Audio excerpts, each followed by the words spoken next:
So this is artwork that I got post-divorce. I just remember a time of a lot of fear and trepidation, a lot of loneliness and sorrow, despair, really. And I just remember, I went through a ton of fear, a ton of like bullying and intimidation, and even, unfortunately, something physical that just really put fear into me. And then I found myself out in the world, shopping, doctor's appointments, just by myself with my girls all the time. And I just remember feeling so afraid. And I just remember the Lord assuring me that He was my covering. The Lion of the tribe of Judah, He is my covering, and I am not to despair, but I am covered by Him. I am kept sheltered under His refuge, His wing. And the picture just reminds me of my mother. It looks like her in her younger years, who passed away in January 2022. I wanted to share to you the Jewish idiom, no one knows the day or hour. I have resolved entirely on that being, in fact, an idiom. Have you ever read a scripture and you're like, maybe after you've thought you've had understanding, you learn a new understanding, you gain clarity, and you're like, oh, I had that wrong. I mean, I've experienced that quite a bit. It got to the point where I was just like, I had this prayer that I had given the Lord. Lord, any misunderstandings I have in your word, any conclusions that I've drawn that are not true, I pray that you would just keep my heart malleable and open to your wisdom, your knowledge and understanding.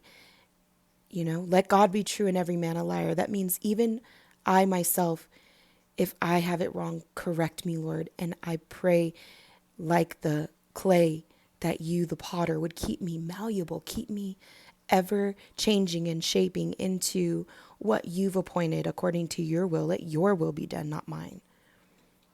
And so the scripture, nobody knows the day or hour, would always not settle with me as far as assuming that Jesus was saying He didn't even know. Nobody knows the day or hour but the Father in heaven.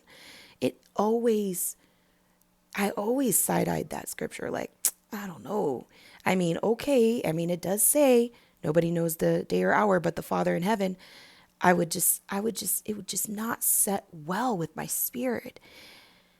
And as of recent, I can understand why. And the Lord has bore witness, His Spirit with my spirit, that it is absolutely an idiom. And He encouraged me to remind you guys that He is the same yesterday, today, and tomorrow. And that when the Lord came on His earthly ministry, all the prophets had prophesied of His coming, except Israel denied Him.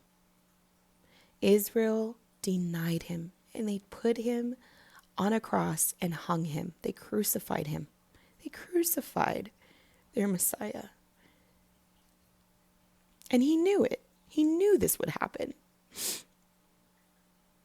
But He told them that they should know that their Messiah was coming unto them, that it had been prophesied. Everything He spoke to them during His earthly ministry pointed them back to what the law and the prophets had said. And they still didn't see it.